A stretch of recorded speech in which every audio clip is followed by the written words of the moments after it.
Hey guys, welcome to the 716 Sports Entertainment Podcast, episode 24, where we are going to break down the go home show for Money in the Bank 2025.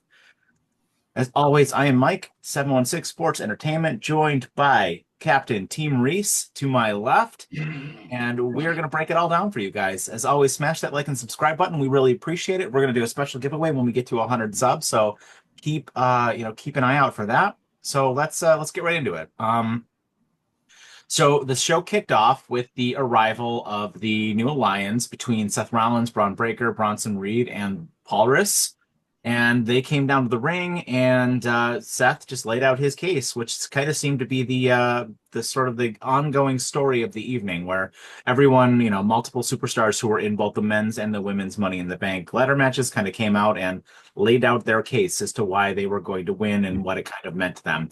So Seth kind of went on and, kind of made it so that, stated that, nobody can stop him, not Sami Zayn, not CM Punk. And then he went into a little bit of a tear onto one Roman Reigns, which was kind of interesting. And, it's just sort of fundamentally, I'll get into the second part of this initially, but what thoughts on him calling out Roman Reigns there and really going into Roman Reigns specifically for a little while there. I found that to be very interesting. Yeah, which kind of tells me that probably Monday, as you had called, and I will give you your flowers for that, that Roman Reigns is probably going to pop up and he's going to probably come with somebody. I can guarantee it. And I'm telling you right now, I'm seeing more and more rumors about it being the Beast. Oh, shit. I hope so. I hope so. And then people have been posting pictures of them two standing next to each other. I don't know how true it is. Again, these are all rumors, but there's more and more smoke I'm seeing about it. But who knows what happens? But this opening was great. I mean, it was a good job of Seth as usual, making his point. And let's not forget. I mean, I didn't expect the current bloodline to come walking out to the ring too during that segment. Yeah, it was interesting to have the standoff in the ring between the two factions. So I'm just wondering, okay, are we gonna, are they gonna forebode that Seth's gonna have a battle with them, or are they saying possibly maybe the bloodline may be joining them at one point? Mm-hmm. That could be a possible swerve for everybody. Roman comes back and Solo and all them jump on the Seth Rollins inside. That'd be fun to watch too if they do something like that. But yeah, it was a great way to open up the night. They did, and I really loved how Seth put over Jacob. I thought that was awesome. Mm-hmm. And when Jacob and Braun Breaker were staring at each other, I was like, this is the main event of WrestleMania probably 2 or 3 years from now. Absolutely. These two guys. They're going to lock these two guys up for the next decade, as they should, because they are absolutely the future of the company. I mean, yeah. Jacob's right around 30. I think Braun Breaker is 26. Yeah. I mean, these two guys are going to lock it up for the next decade, and It's going to be awesome because they're presenting both of them like mega stars. I mean, Solo looked like he was literally the sixth wheel. Out there, out of everybody who was in the ring, he was the least over person in the entire ring. People were booing him more than they were booing Rollins. It was actually kind of hysterical. Well, I actually kind of enjoy, I'm going to be honest with you, I'm not mad at Solo right now, the way he's carrying the team right now. He's almost being like a mouthpiece for everybody. And he's doing to me, just for me, he's doing a pretty decent job as being a mouthpiece for his faction. Yeah, completely agree. So Seth and his group kind of, casually went out of the ring. And, as Solo's group was kind of staring them down, Jimmy Uso attacked Jeff Cobb. Stop saying that. It's Jeff Cobb. Attacked Jeff Cobb from behind and led to a match. And this match went on for a while. It went through, I'm poor, so I have the Netflix with ads. And it went through 2 Netflix with ads breaks, and but overall it was an absolutely solid match. And there ended up being some interference at the end where Jacob kind of inadvertently butted heads with Jeff Cobb on the edge of the apron, and Jeff Cobb was kind of very pissed at him. But it allowed for Jimmy Uso to get the roll up, which was nice. It was really nice to see Jimmy get a win, and it's furthering the story a little bit with Jimmy and Solo's group. Kind of be interested to see what they make of that, and I have a feeling we're going to go in a direction where at some point it's going to be Jacob and Jimmy versus Solo and Jeff Cobb. Probably, yeah. They'll probably do that kind of series of matches for a little while, but overall, I like this. It was a very good match, and Jimmy, I think of all of the people, Jimmy really needs like some kind of character refresh. So like get him doing these like banger matches in the ring and like build him up a little bit. Yeah, yeah. I mean, the thing with Jimmy, he's got to find his niche right now without his brother. Mm-hmm. I think, and I've been saying it before, that I just don't think I think he's let himself go in terms of fitness. Because when Yeah. you watch him in the ring, I remember when they were together, the Usos, they were both jumping all over the ropes, flying all over the place. Jimmy, I mean, he's looking out of shape. He's very slow in the matches, and he hasn't really changed anything in terms of his arsenal. It's the same stuff that we've been seeing for years when they were brothers. I mean, at least Jay now has found his niche. He's found other things to do in matches to change it up a little bit. But it's just been the same old, same old. I think that's part of the problem right there is that somebody's got to get in his ear. He's got to get in shape. I'm sorry, he's got to get in shape. He's got to change the ring because if you notice, he's wearing like baggy clothes in the ring now. Like he's wearing the baggy sleeveless shirts, and it looks weird when he's in the ring wrestling. It looks like he just came out from the backstage and jumped in the ring.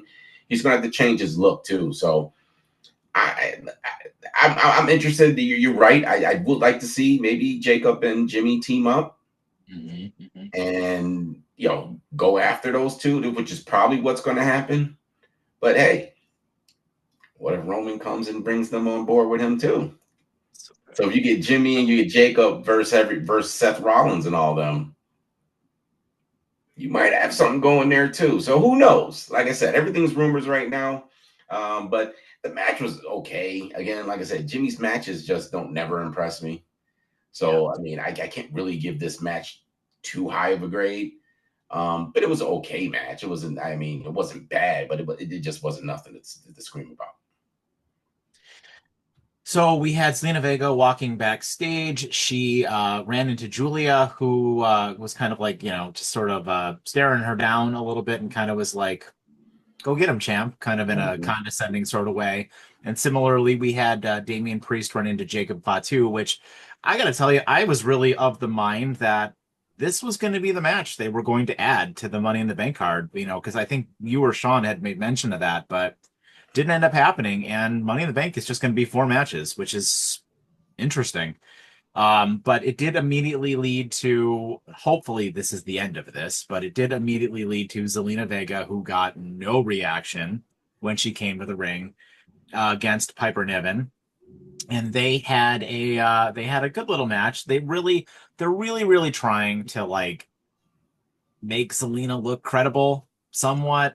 I mean, you got to get her out of this feud, and I think with the end of this match, with what happened with Julia, I really think that it's very clear the direction now that they are going to go with the Women's United States title. So I'll Mhm. let you talk about the match and the closure to the match a little bit. Yeah, I definitely think that they're alluding to possibly Julia taking that belt off of her, which is what I'm thinking at some Yeah. point. But I mean, like, if you're really trying to pump up Zelina, why do you keep putting them in matches with the same people over? I mean, they've wrestled each other since before WrestleMania every week, Going on like 8 weeks now. every week, and I'm pretty sure there was a wrench thrown in there because uh, um, what's her name's nose is broke. Chelsea. Chelsea's nose is broken right now. So I'm pretty sure that kind of changed plans a little bit, but there shouldn't even been a plan going forward with her dealing with these two. They should have deviated to another direction, maybe let Chelsea and them kind of disappear a little while until her nose gets fixed. Then you bring her back in and start getting involved in it, or you could just hand it over to Julia and let Zelina and then let have a three-way match going with Chelsea, Zelina, and you got Julia. You could have did something like that. Who knows? Maybe they will. But the match, I mean, I've never been impressed with Piper Niven. I don't know why she's in WWE right now. I have no idea what her role is. She's just like holding up a spot, I guess. I wouldn't be surprised she gets released because I don't know what they're doing with her. They can't pay her that much. I mean, you're gonna release R-Truth before you release Piper Niven. I'm confused, totally confused. There's tons of wrestlers they could have released by now, and she's one of them, in my opinion.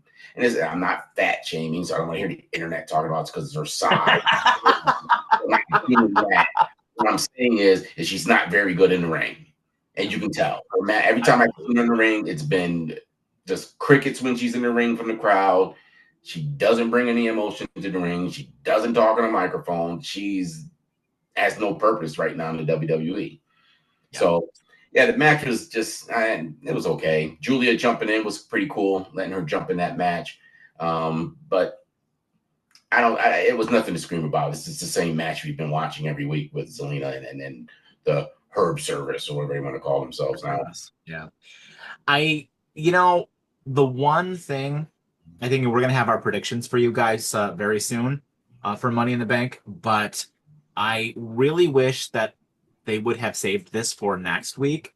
And the reason I say that is because now Julia is not going to win. Like, I mean, Julia was probably never going to win the ladder match, but now Julia is absolutely not going to win the ladder match, right? Because they have a program for her to go and do something else. Like, it's clear for right now, they're not going to put her in the conversation for the top title, right? Yeah. Like, it seems like the top title conversation right now is Rhea, Stephanie Vickers, and maybe Naomi. Right, like it's probably going to be one of those three. Seems like they're likely the favorites to win. We'll get you guys our predictions on that in a little bit. So we're gonna keep you in suspense. So take a look out for our predictions video very soon. But the match ended where Julia came out. She took out the goons and she whacked Piper a couple of times with the kendo stick, allowing Zelina to put her through the Slim Jim table. WWE and their damn advertisements. And then after that was over with, she proceeded to slam Zelina down, pick up the title, hold it up, and as we mentioned, this probably going to be a title change at the all women's show in about a month from now. I would imagine. Yeah, I agree with you 100%. They're already aiming at the title change just from the way they're booking Zelina, so we know it's coming. It's no secrets, but I'm gonna be honest with you. How do you feel how they're presenting Julia right now in the main roster? To me, it's very subpar. They're not doing. They brought her on the SmackDown, but they haven't really done anything with her. She didn't even get an introduction like the core got. I mean, they did a whole big presentation for her when she came out. Julia hasn't gotten much of anything. I think they're presenting Stephanie and Roxanne as bigger stars than Julia right now. Yep. And well, I don't know. I mean, Roxanne is involved in with the Judgment Day, right? So, frankly, the Judgment Day is kind of a mid-card act, right? And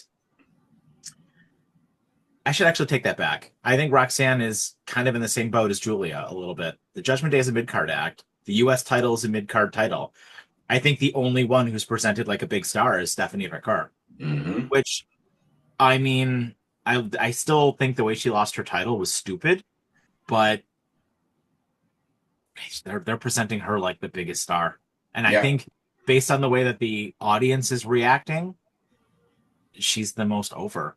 Like they did that little segment, was it a week or two ago, where she stood there face to face with Rhea. And my first thought was like, this is the main event of WrestleMania for women. Like you could make this the night one main event between these two women if you continue going in the direction that you're going. And I would be perfectly okay with that. Like, I mean, they're both awesome. They're presenting Stephanie like a megastar, and Rhea already is a megastar. So, I mean, I would be 100% okay with that being the night one WrestleMania main event. Yeah, I'm in full agreement with you with that. But I was just about to push back, and you rephrased it that Roxanne and Julia are both being presented the same way. I think they're both kind of in limbo. Roxanne obviously is with Judgment Day, so she's automatically put into a storyline. Julia, they're just kind of leaving as a lone wolf and haven't given us any type of, hinting towards what the plans is with her. I assumed that she's gonna. I assumed that she was gonna be the one to take the belt off of her, but the way you're talking right now is changing my mind with that. Maybe it's not going to happen right now, but again, this is the thing. You just brought up three women from the NXT, and this is what people complain about with the women's division. Mm-hmm. You're poorly booking them, and you're poorly presenting them. I mean, of the three women, Stephanie was the one that you posted up more so than the other. Other two just unceremoniously just got thrown up there in the roster and then split up for no apparent reason. And even Barrett was trying to give some lame explanation as to why they're getting along, Roxanne and Julia. And I'm like, why even bother saying anything? Because now you're bringing attention to the fact that we don't know what's going on with them. They shouldn't have said anything. But again, I don't know. We'll see what happens. I hope that we can get some sort of clarity after Money in the Bank. I hope so too. And I think, the best way to get Julia over, I mean, I think the hardcore wrestling fans are really into Julia. I just don't think the casual people are into Julia. And it's part of, I think, what you've been saying for a while about the language barrier, right? And I think what she really should do, like what they should do with her, is put that US title on her and just have her do what Cena did 6 or 7 years ago with that US title, when it was just the US title open challenge. And then every week somebody comes out and she just puts on the match of the night because she's absolutely capable of it, right? And there are plenty of women on that roster who you could just have her have banger matches with all the time, and you can get a lot of people over that way. And I think that would be the way to go. Um, Moving on, we had LA Knight come out to the ring, and LA Knight made his case about why he should win the Money in the Bank ladder match, and kind of presented Andrade and Penta as faces, and then he kind of proceeded to mock the rest of the field as goons, which I really kind of liked. And he really laid into Seth Rollins for a little while, which kind of led into the finish of his match, which immediately led into his match with Aleister Black, which I knew as soon as this started, this was going to end in disqualification. Like it kind of had to, right? But it was awesome. It was absolutely awesome. Aleister Black looks like $1,000,000. And these guys went a while, and it was an absolutely fantastic match. And it ended obviously with Seth Rollins coming out, hitting the stomp on LA Knight, causing the DQ to happen. Then Aleister Black got in his face for a really cool stare off for a second there. And then Braun Breaker just blasted him with a spear, and he rolled out of the ring, and they just beat the crap out of LA Knight, until pretty much the segment was over. But overall, I thought this match was awesome. This was like an absolutely fantastic match, and this got a lot of time too, which is really good. Well, it's kind of well, let me talk about the promo from LA Knight first. I did like the goon lines, but I don't know if they're alluding to like LA Knight is going to he's going to start getting pushed down the roster, if you ask me. I thought the promo wasn't all that great. Usually he does a better promo in the ring than he did in that one. There wasn't a lot from him. He kind of bubbled up some words during it. So I'm just wondering, what's going on with LA Knight. Maybe he served his purpose. Maybe TKO at some point says maybe he's too old now and they're going to probably release him. Who knows with today's WWE currently. But the match was great. I mean, Aleister Black. I mean, LA Knight definitely. That's the thing. He can wrestle. Yeah. I love watching him in the ring. He's a throwback wrestler. And Aleister Black is just phenomenal. And they got to do something with him. I'm sorry. Don't bring him back and not do anything with him right now. I need him to start getting involved in some of these storylines and some of these title matches right now. He's already served his time previously. You don't have to work him up to get into any type of title conversation. You can plug him right in my opinion. And the stare down was fantastic. I love that. I loved him just standing right there staring at him. So I can probably see next Monday, I think you're going to see an appearance of Aleister Black on Raw Monday. I'm calling it. You think so? I think he's going to attack Braun Breaker. I think he's going to go. I think that's what's the next for Braun Breaker is him and Aleister Black. That'd be really cool. In my opinion. Yeah, that would be a really cool segment. I'd be all about that match. Mm-hmm. We had a backstage segment with American Made. It set up a tag team match for later in the show between the Creeds and Andrade and Penta. And then we had the 6-woman tag of Rhea Ripley, basically the good guys versus the bad guys. Rhea, Alexa, and Stephanie, who defeated Roxanne, Naomi, and Julia in a 6-woman tag match, which is kind of the standard WWE trope where Yeah. you have all the women standing in a row, and they put on an awesome match. I mean, and that was kind of to be expected. We've been saying it for weeks, right? Like, I think of all of the women on the roster, these are the 6 best women on the roster. I think like there are very few. I mean, yeah, Charlotte and Becky are great. Lyra's great, but they're all kind of wrapped up in different things right now. Well, except for Charlotte, but fuck Charlotte. and, but, and anyway, I digress. This match was awesome, and Rhea, at the end of the match, dumped Roxanne Perez with the Riptide, and it just looked absolutely great. And it's really hard to like look at this and be like, man,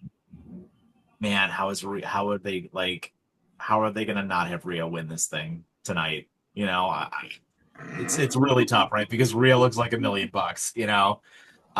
But we've been saying it for a while. I don't think Rhea needs this briefcase to get a title match. And she did have a little bit later on in the show, we'll talk about it. She did have a confrontation with Tiffany as well, which was super interesting if they're going to get her away from EO. Mm-hmm. So it should be very interesting to see where they go with that. But what did you think? Yeah, I mean, I can't wait for our predictions because I'm not going to give anything up right now. Because I mean, there's a lot of ways this women's Money in the Bank match could possibly go. But we'll have our opinions on our next show on who we're going to predict to win. Obviously, I'm usually right all the time, so This guy over you here. guys can just follow whatever I say. Generally, it's 100% on point. So just to put that out there. But yeah, I mean, watching them too. I mean, not Julia, Tiffany Stratton and standing in front of Rhea was great. I didn't expect them to put that out already. So it kind of gives us a mindset of where they're going to go with this. In my opinion, I just don't think Rhea needs to win it. I don't think there's no reason for her to win it. If you ask me, I'm actually kind of shocked that they're even having her do the Money in the Bank match. I thought maybe they'd have some sort of storyline for her lined up that she can get involved in. But hey, I'm fine. Anytime you get Rhea in the ring in any type of match, I'm good. I'm perfectly good. And they did to give the women an opportunity to show themselves off in this match. It was a great match. I had fun watching it. But the one person you can't forget about is Alexa Bliss. I think about the 6 women, she's probably the forgotten one out of the 6 women that were in the ring right now. Because she's not really involved in too many storylines. Everybody else has something going on somewhere along the lines in WWE. But I'll be honest with you, I was like, let's do the Tiffany and Rhea match right now. Let's do it right now. Let's just get it on and get it over with right now. I want to see it. But yeah, it was a good match. I had fun watching this match. It was good, very good women's match. Yeah. Yeah, the preceding this match was obviously Tiffany coming out and basically just claiming that she was the one to win the Money in the Bank last year, and now she's the it girl of WWE. And then obviously this kind of brought out all of the women, Rhea first, which was very interesting because Rhea being a Raw star, but obviously it's what kind of queued up this match. But also one thing I wanted to mention prior to this to get your thoughts on, there was a backstage segment that I actually forgot. But they were doing an interview with Jade, and they had made mention that there is going to be a King and Queen of the Ring at the Saudi Arabia show Yep. later on in the next month or so. And both of the winners of that are going to get title shots at SummerSlam, which is super interesting. Mm-hmm. Which kind of alludes to me that Jade probably more likely is going to win this. Mm-hmm. You ask me, I think she's going to end up winning it because they got to do something with her right now. And they haven't really done much with her. But I think she's going to be the one to line up for the SummerSlam match against whoever has the title at that point. So then after that, we had a segment with Bo Dallas issuing a warning to the entire SmackDown tag team division.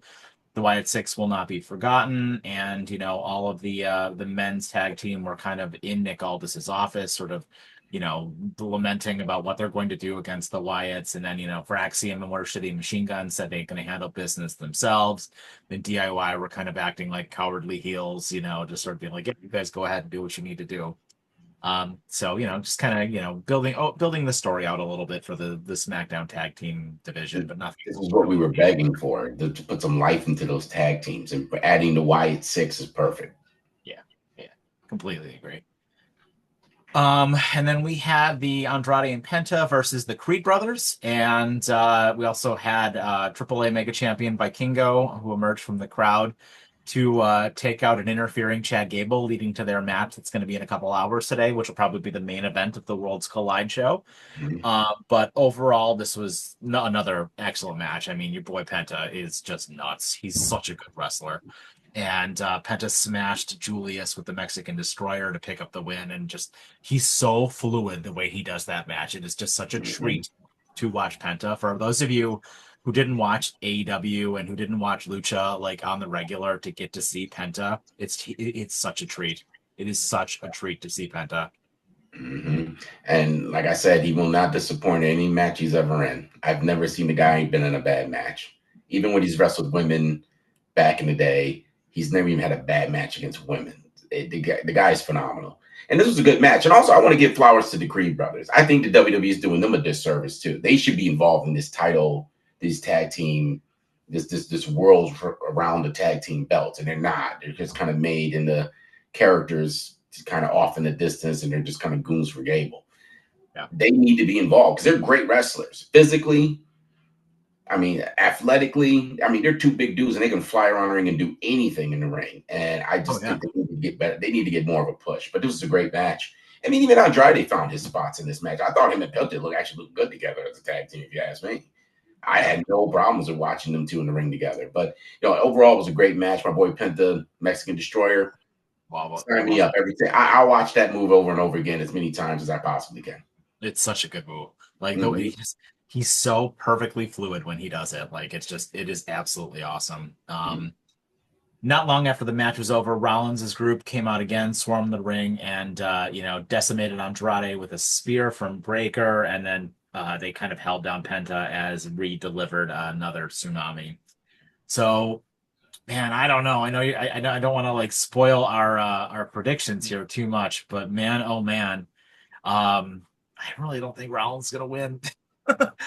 Paul Heyman obviously cut another hype promo package, kind of making Rollins kind of be the inevitable winner before Cody and Jay interrupted and kind of led to what was to be the main event segment of the show. But very interesting how they're kind of interweaving all of these stories here. But I don't know. I know we'll talk about it during our predictions video, but it's very interesting to see what they are doing with Jay's belt. I Mm-hmm. think because it seems very clear like that it's going to be Cody and Cena, but like all of these other stories are kind of like interweaving to in and around Jay's belt. There's a lot of Mm-hmm. stuff going on with the world heavyweight title, and I think that's a good thing because that belt really does feel like the secondary title, and they're really, really, really trying to make that belt not feel like the secondary title. Mm-hmm. Well, first, the only issue I had was it almost seemed like with Jay being the champ, I thought the promo with him and Cody should have been equal between the two. But it was, but every time they're in the ring together, it's Cody speaking for Jay all the time now. The last 2 weeks have been Cody speaking for Jay. I don't like that. And just because I'm a traditionalist, if you're the title holder, you should be on that microphone speaking, doing promos. They both should have been speaking, but it was more Cody doing everything. I mean, though, Cody's a better promo than Jay. Yeah, but you don't even need him to speak long. You just need him to be involved in that conversation. And don't forget, I Jay is over just as much as Cody right now. No, Jay is over, but let's be honest.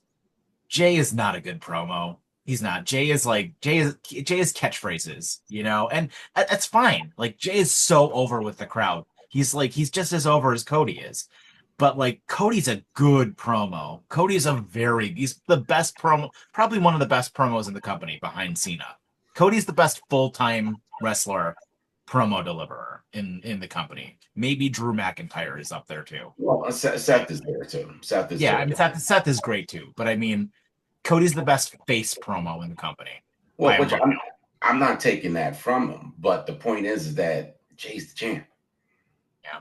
You know what I mean? You can't have him stand in the ring next to somebody that doesn't have a belt and let that person speak the entire time.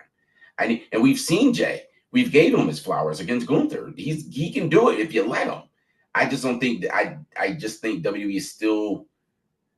I think they're still keeping the old chains on him from exploding and the taking over Mexico, because we know that he's not going to hold the belt that long, which could be a reason. But during his ride, though, let the guy speak. I just thought that the last 2 weeks has been Cody speaking for Jay. I didn't really care for it. So Jay says we got a yeet down on Saturday, and thanked everybody, and obviously it brought out John Cena in his new in his Laker gear. Such a dick. And we had an interesting real interesting, John Cena kind of making fun of the audience chanting for "We Want Truth," which I wish we had more time to get into that. I really want to do like a whole thing on the way WWE handled our truth, but ultimately, Logan Paul came down, hit Cody for the cheap shot, and then they beat the tar out of Jay, and then Cody got smashed with the belt, and the heels stood tall with the championships to close out the show. So that was SmackDown. So what is your overall thoughts and your overall rating? That was okay. Going home show. I mean, it wasn't nothing.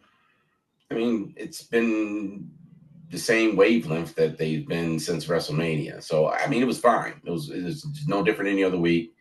Let's just get this money. I'm more concerned about after tonight. I just want to. We should get some sort of clarity with a majority of these people as to what direction. Because SummerSlam's coming up, we should find out more. That's what I'm more waiting for than even watching the show tonight. I'm waiting for Raw Monday. Yeah, I completely agree with you.